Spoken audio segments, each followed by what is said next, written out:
Welcome to the best day of the week. Always look forward to the Lord's Day and the privilege of us assembling together to worship. If you'd be turning to Matthew 23, I want to read a fairly long section before we start and then walk into some things that we're going to be doing in class. One of the things that I think is helpful about group Bible study, group Bible study is to help us and equip us in our individual study, whether it's in our home or in a smaller groups context.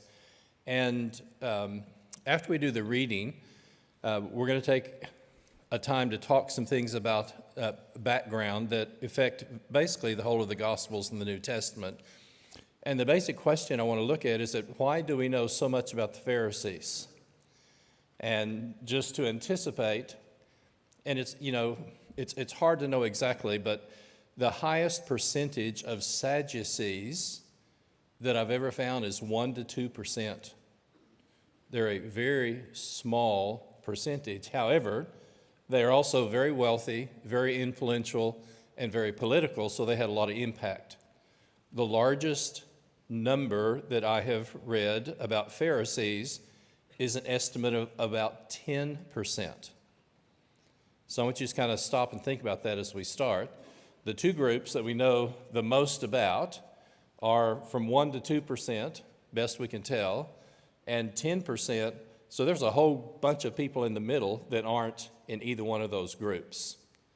And a part of why I think we know so much about the Pharisees is that the disciples of Jesus and the Pharisees are going to be, I'm going to use the word competing for this group of people who are in the middle. And we'll come back and talk about that. The only comment I want to make about structure today is simply this. When I read the book of Matthew, I always stop and think 5 times Matthew says into the Sermon on the Mount, when Jesus had finished saying these things. Chapter 11, verse 1, after he's talked about sending out the disciples and things in chapter 10, Jesus had finished saying these things. Chapter 13, after he finishes the parables, when Jesus had finished these parables. Chapter 19, after he's taught in 18 about sin, when Jesus had finished teaching these things. And our chapter today, chapter 23, and then 24 and 25, are part of the last collection. And when you read the book of Matthew, then there are 5 major blocks of teaching sprinkled throughout the book. And as we've said before, in terms of narrative, events, 90% of Mark is in Matthew. But then you have these 5 blocks of teaching and additional parables that cause Matthew to have that extra size and extra length. And this is going to be Jesus' last public presentation, interaction with the crowd in his ministry. And we've had the 3 trick questions where they've tried to trick him and trap him before. And the same way that Matthew is going to record 7 parables in Matthew 13, then when we come to 23, he's going to give 7 woes. And as we'll see, a woe is something you'll hear specifically like in Isaiah or Jeremiah, woe to you. And this is what Jesus is going to say to and about the Pharisees. Matthew 23. Then Jesus said to the crowds and his disciples, the scribes and Pharisees sit on Moses' seat, so do and observe whatever they tell you, but not the works that they do. This translation says, for they preach, but they do not practice. Verse 4, they tie up heavy burdens hard to bear, lay upon them people's shoulders, but they themselves are not willing to move them with their finger. They do all of their deeds to be seen by others. For they make their phylacteries broad and their fringes long. They love the place of honor at feasts and best seats in the synagogues, the greetings in the marketplaces, and being called rabbi by others. But You are not to be called rabbi, for you have one teacher, and you are all brothers. Call no man your father on earth, for you have one Father who is in heaven. And neither be called, and translations vary, instructors master, for you have one instructor or master, the Christ. The greatest among you shall be your servant, and whoever exalts himself will be humbled, and whoever humbles himself will be exalted. And now we're going to begin the 7 woes, very specifically directed. Number 1, woe to you, scribes and Pharisees, hypocrites, for you shut the kingdom of God in people's faces. For you neither enter yourselves, nor allow those who would enter to go into it. Verse 15, Matthew 23:15. Woe to you, scribes and Pharisees, hypocrites! You travel across sea and land to make a single proselyte, and when he becomes a proselyte, you make him twice as much a child of hell as yourselves. Verse 16, woe to you, blind guides, who say, if anyone swears by the temple, it is nothing, but if anyone swears by the gold of the temple, he is bound by his oath. You blind fools, for which is greater, the gold or the temple that has made the gold sacred? And you say, if anyone swears by the altar, it is nothing, but if anyone swears by the gift that is on the altar, he is bound by his oath. You blind men, for which is greater, the gift or the altar that makes the gift sacred?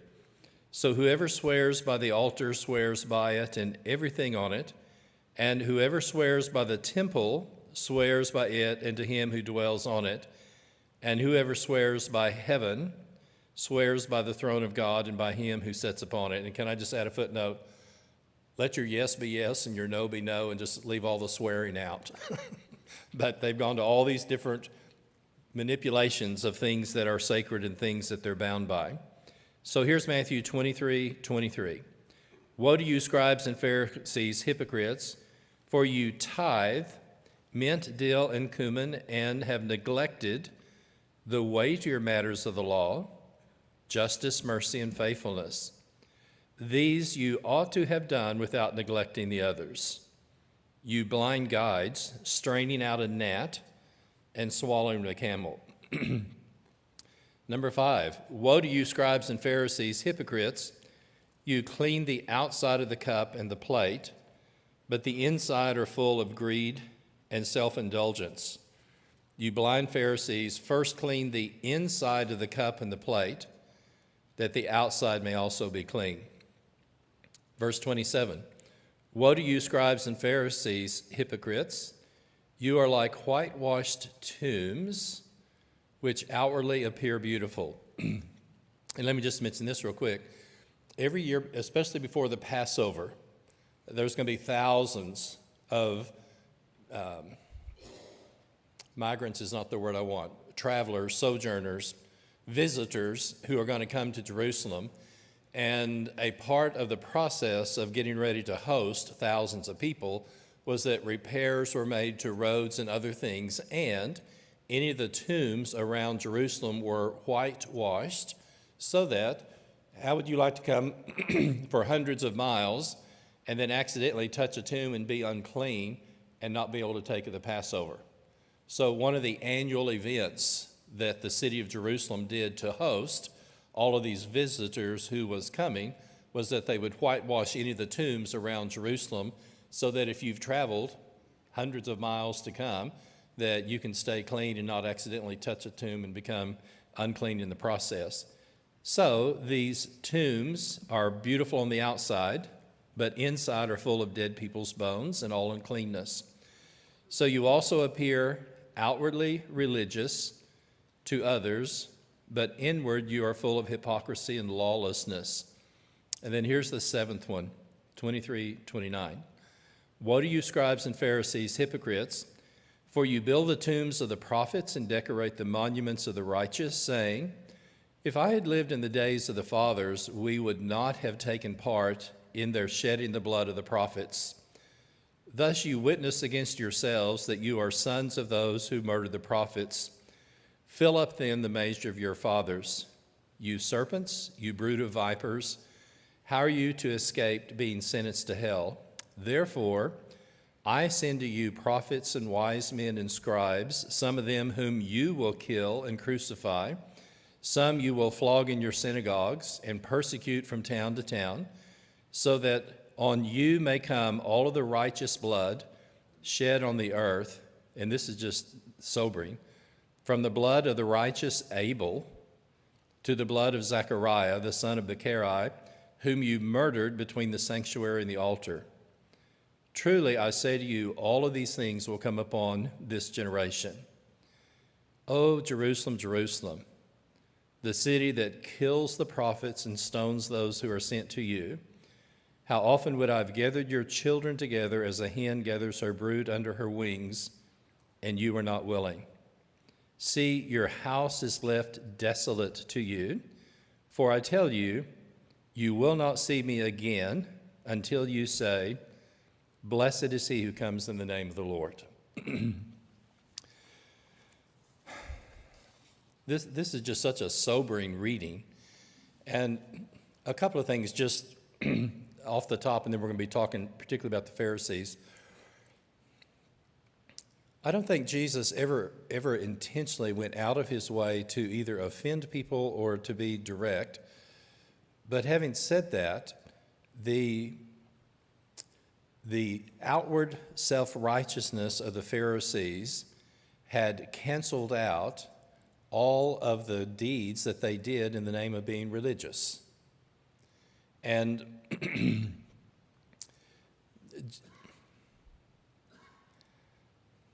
let me process this just a second. I'm thinking how's the best way to say this. The ironic thing to me is that the people who were religious were the people who crucified him when he came the first time. And if he came, he's not going to come again, but if he came again, it would be the same group of people who would crucify him again. The people who hung on to their traditions and to the things that they held sacred, they held more tightly to those than they did the things that were in the Word of God. And one of the perennial hazards of people who are religious is to be sure, and this is something that Kyle Kazie's dad just said a lot. I heard Tony Kazie say this a number of times. As Christians, we always want to try to do the right thing for the right reason. Motives matter. Why we do what we do may be as important or even more important in some cases than what we do. And the Pharisees had gotten to the point that the outwardness of being seen to be religious was actually more important to them than the deeds that they were doing themselves. And that's something that can be a perennial temptation in every generation for people who are Christians. If you have the outline, I want to take a second to just do this background theme because, like I said, I think at times it's good for us just to stop and pause, look at some things that hopefully will help us with our studies in other places and other times. There are four major groups, Jewish groups, that we're going to meet in the Gospels. And I mentioned a couple of them. One, we're not going to know a lot about the Herodians, and we'll find they and the Pharisees coming together against Jesus. And as far as we can tell, these are people who were a part of the royalty of the Herods and encouraging the Herods, the sons of Herod, to maintain control. And as you see, Matthew 22:16, Mark 3:16, and Mark 12:13 is all we know about the Herodians. So they're mentioned, but we don't know a lot of details about them. A second group that I've just put down, I used the word Hellenist, and Alexander the Great is going to die roughly, the dates will vary, 323, 321. He's already conquered Palestine, and an entire group of Jews then Hellenized and became Hellenists. They did Greek things. And when we're going to have the Maccabean revolt that is going to end on, well, not end, but December the 25th, 163 BC, they took the temple back over, cleansed the temple, and Hanukkah began to be practiced with the celebration of the cleansing of the temple, having nothing to do with Christmas whatsoever. So we're 163 BC, but if you have any Jewish friends, they still celebrate Hanukkah, and that was the celebration of the cleansing of the temple. But a lot of the people who were Jews had Hellenized. They were doing Greek things in Greek ways, and there's a whole discussion about that. But there's four groups of people that we know the most about. And the first group, as I mentioned, the Sadducees. They're a very political group, and they are going to preserve Judaism, and I always do my fingers like this, by buying into political offices. If, and whether it's to Herod or some other group, we can control Judaism by being in political control, then that's who they are and what they did. The Essenes are a totally separate group. The ones that we know the most about live down especially on the west side of the Dead Sea. When we found the Dead Sea Scrolls, here were a group of people. They were a commune. Monastic is a good word. Society's become so evil we need to move away from society, so they moved down by the Dead Sea. They lived a very structured life. 8 hours of work, 8 hours of sleep, and 8 hours either copying Scripture or studying Scripture. And it was a very structured group of people. They also had a stroke of the sword, the sons of light and the sword. And when they excavated and found the Dead Sea Scrolls, the latest coin that has been found in the Qumran community around the Dead Sea Scrolls is 68 AD. So anticipate, Jerusalem is going to be destroyed on the 9th of August, 70 AD. So the last coin that we have down at the Dead Sea Scrolls is 68 AD, and it appears that then the Essenes were also killed by the Romans as they came in and were involved in the civil war and the war that took place that eventually caused the destruction of Jerusalem. The Zealots are the third group, and the Zealots, their heroes were the Maccabees, a couple of centuries earlier, who had fought against the Greeks, Joshua, who conquered the land, and the Zealots were the people of the sword. If they could find a Roman soldier by himself, they would kill him. And God's going to deliver, and God's going to save the people through the power of the sword. And I mentioned this a couple of weeks ago, but it is still as a part of the story. They finally finished working on the temple in 62 AD. Herod, from before Jesus is born, has been working on the temple, and so as I mentioned, at least 3 to 4 generations of people have been working on the temple for nearly a century, and it's tragic. They get the temple destroyed. They get the temple finished in 62, just in time to enjoy it for a little bit before the Romans burnt it down. But a part of what led to the Civil War was that you've got generations of people who've been employed who are now unemployed, and a lot of unrest took place.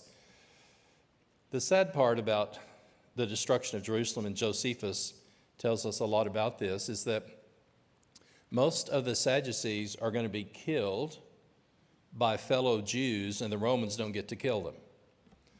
Remember I did this? Because they were wealthy and were people of influence and were all locked up into one place, then fellow Jews, and especially Zealots, who felt that the Sadducees were traitors, most of the Sadducees were killed by fellow Jews before the Romans took over the city of Jerusalem. The Zealots, a group of them, escaped, got through the walls, went down to the southeast to Masada, which was a fort that Herod had built. And after the city of Jerusalem is destroyed, then the Romans went and literally did an encampment around this mountain fort at Masada. And today you can still see the squares. This is where the Roman tents were. Here were the walls. And up the west side of Masada, they start building a ramp in order to break down the walls. And I can't remember, 2 to 3 years. And they had the people trapped there. If it ever rained, they had provisions to try to catch water from the roof to try to stay alive. And the night before the Romans were going to be able to break in, the people of Masada lined up, and the guys lined up and counted to 10, and number 10 killed 1 through 9.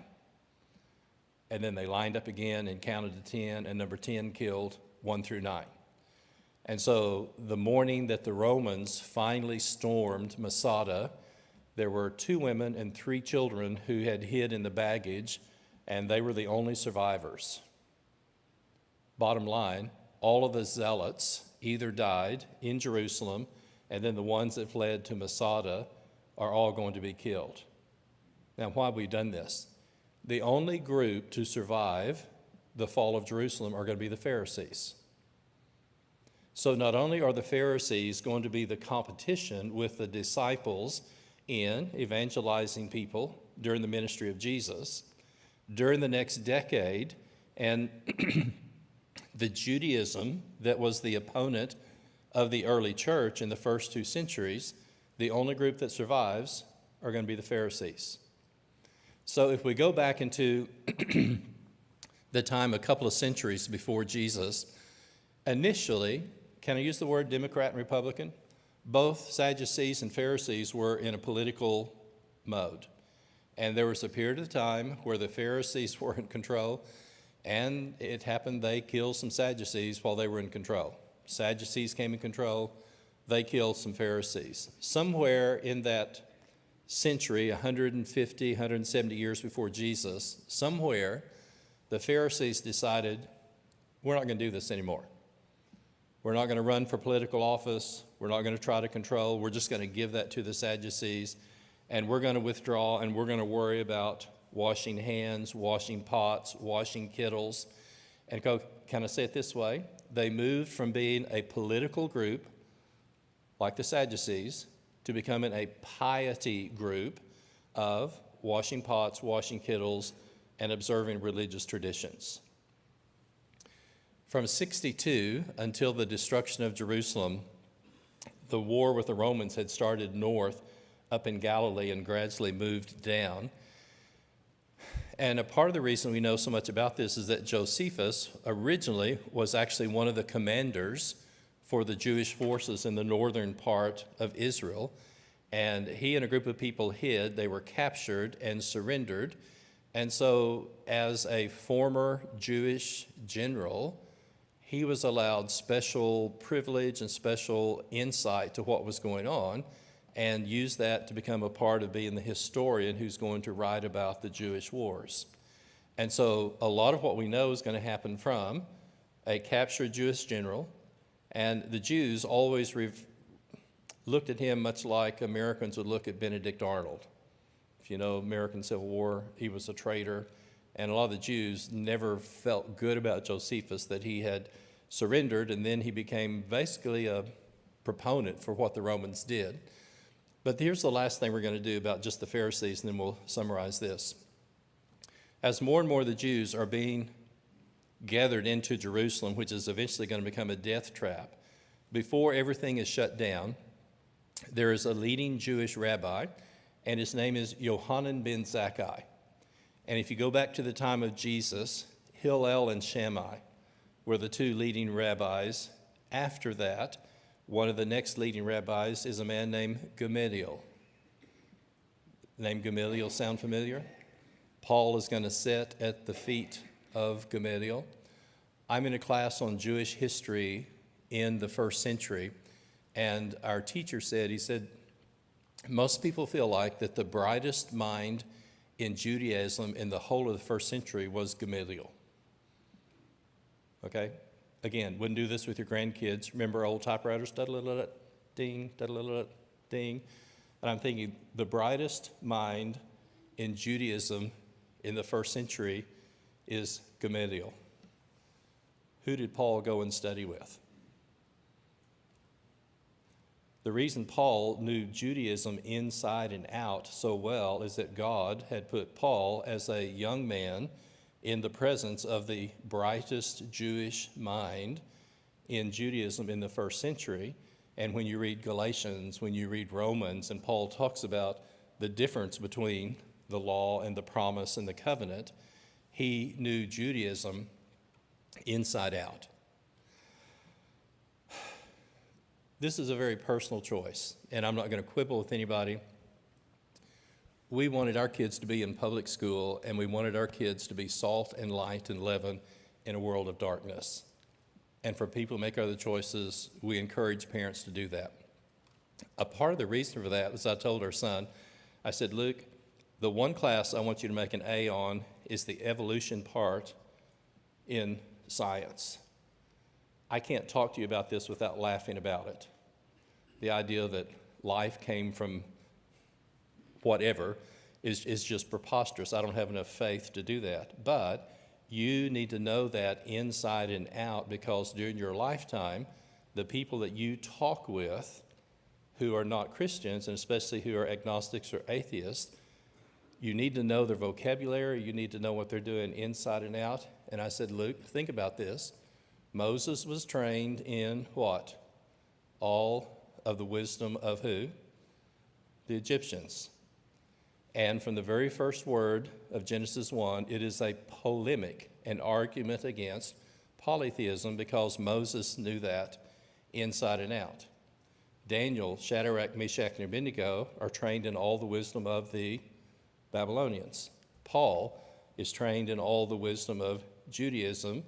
And I don't have any fear of you losing your faith, but I want you to know evolution inside and out, so you can talk and discuss with your peers who believe in that and give them an answer for the hope that is within you.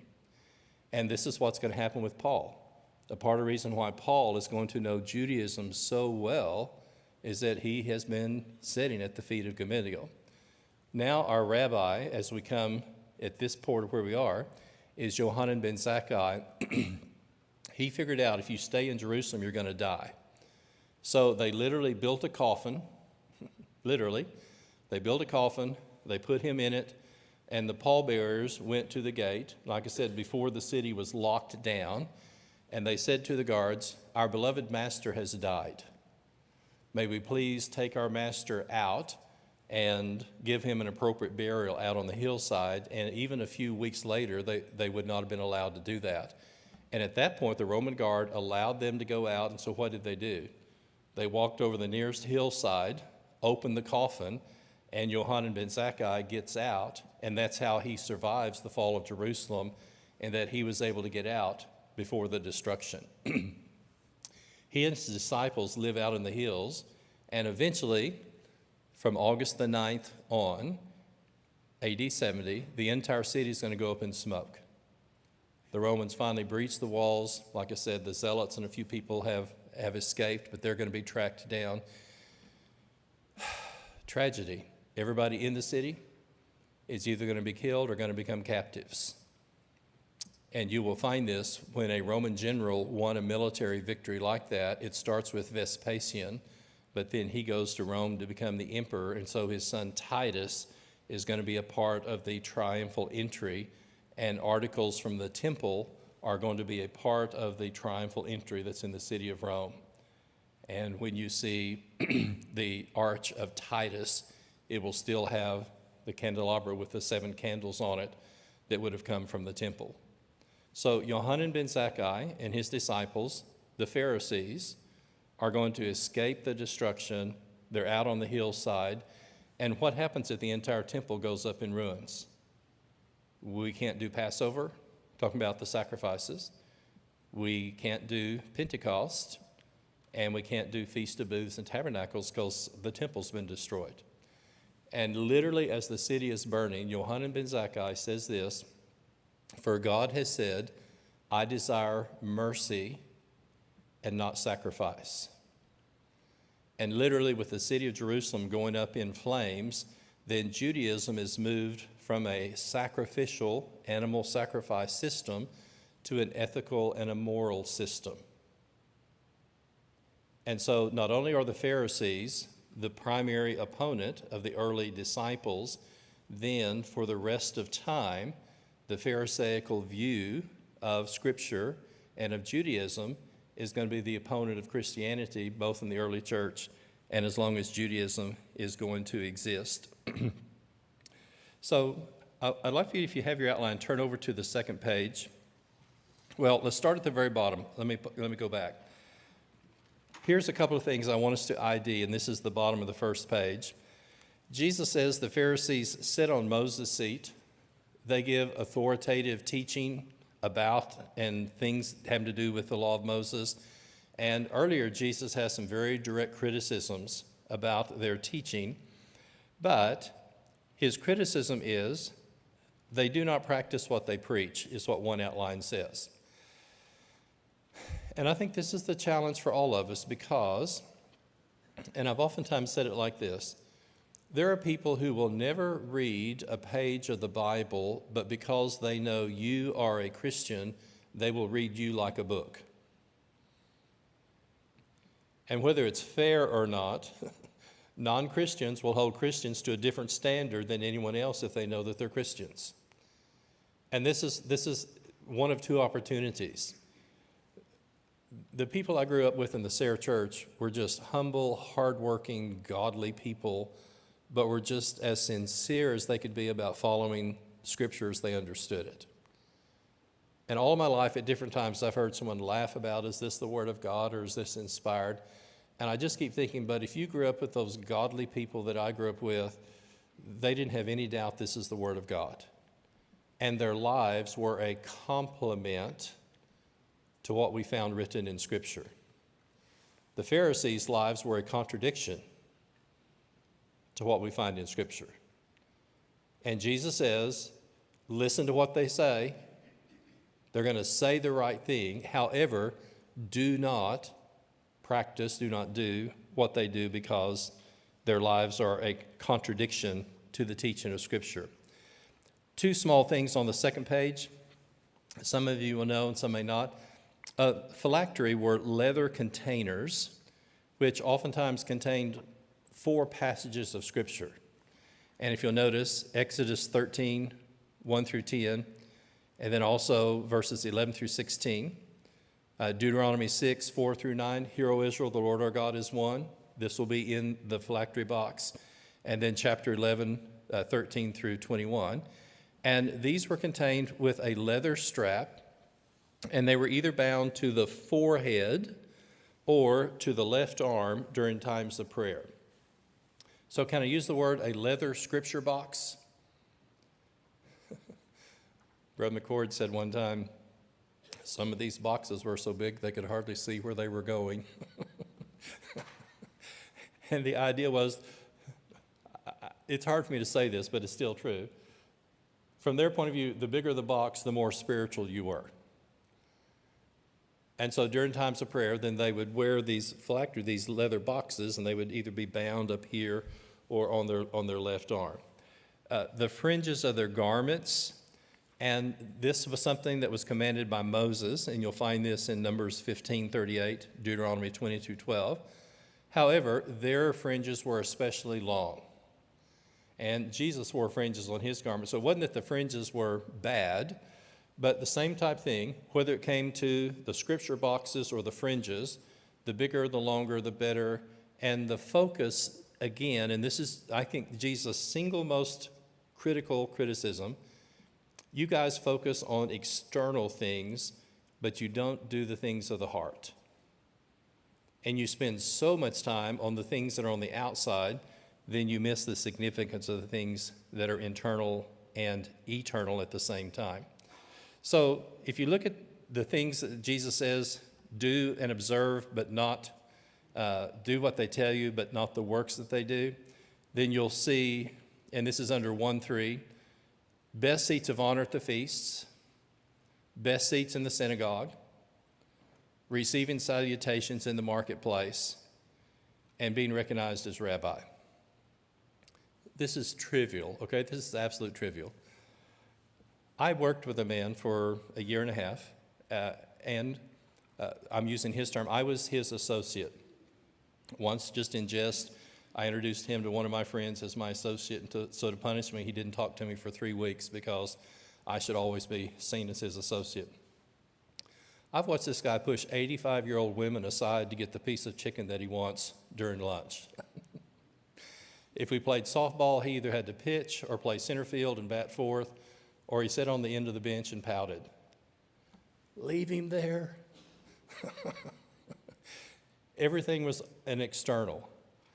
And I just told Sheila, if I ever get in ministry, I'm going to eat last, just because, one, no one can complain about what you get if you eat last. And we always told our kids we would have fellowship dinners. We're trying to start a new church, and you don't know how many visitors are going to come in. And we'd tell 3 kids, now we're going to wait, and if the food is gone, we will stop at McDonald's on the way home. People are always amazed at the discipline the Hartman kids had, but they didn't know how good bribery and corruption was. That the promise was, if we run out of food, if we have too many visitors, then we will stop at McDonald's on the way home. And 3 little kids would stand like soldiers and let everyone eat first, and people were amazed at their self-control. But what we were saying, we want to take care of our visitors first. And the Pharisees were so focused on the things on the outside, either the best seats or to be seen. And then here's what I want you to think about. Do you remember Jesus says, let your light so shine before men that they may what? See your good deeds and glorify your fathers in heaven. So there's a sense we are always salt and light and leaven, and we want to be seen as that. However, if, as the Pharisees, we do what we do primarily to be seen, we're doing the right thing for the wrong reason. Lest those of us who are preachers don't have any struggle with ego and with position, do we? See, it's a part of being religious if we're not careful. It's a part of leading if we're not careful. And I think one of the reasons we know so much about the Pharisees is that, yes, they were the primary competition for the early church, but this is also, I call it kind of a religious occupational hazard, that if I do what I do primarily to be seen and not for the sake of glorifying God, I've done the right thing for the wrong reason.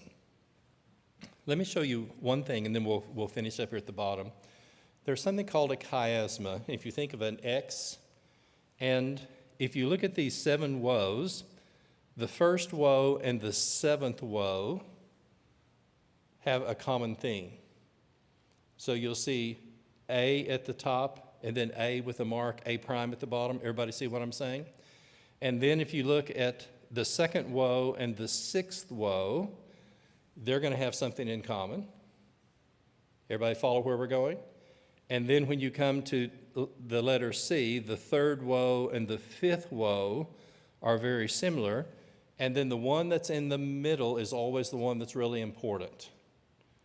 When you come across a chiasma, all of them are there, but you notice it goes like a V turned sideways. And like I said, we're going to run out of time, and if you want me to just kind of describe this more, I will. But here's what's important. What's the 4th woe? You tithe mint, dill, and cumin. Can I use the term, you're busy counting seeds? And Jesus' criticism is that you have virtually an equal view of everything in the law. And earlier, Jesus is going to say the greatest commandment is. And from Jesus' point of view, there are some things that are more important than others. And you're so busy counting seeds. 1, 2, 3, 4, 5, 6, 7, 8, 9 gods. 1, 2, 3, 4, 5, 6, 7, 8, 9 gods. We're going to tithe, even small seeds. But you have neglected justice, righteousness, and mercy.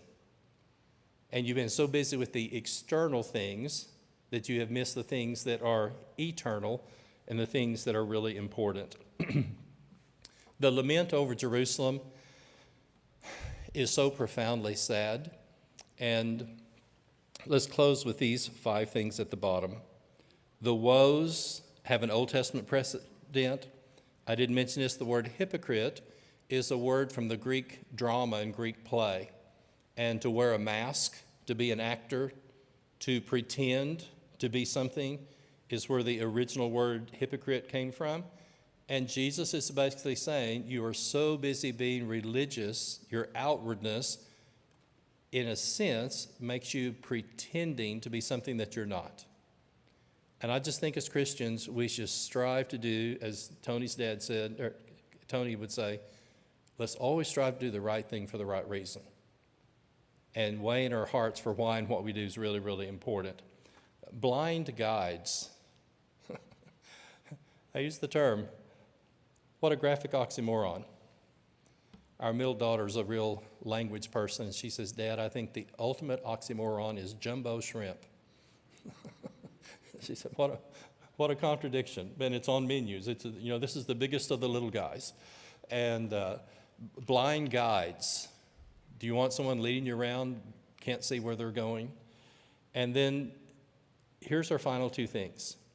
One of the occupational hazards of being religious is the temptation to do what we do in order to be known or be seen by men while we're being religious.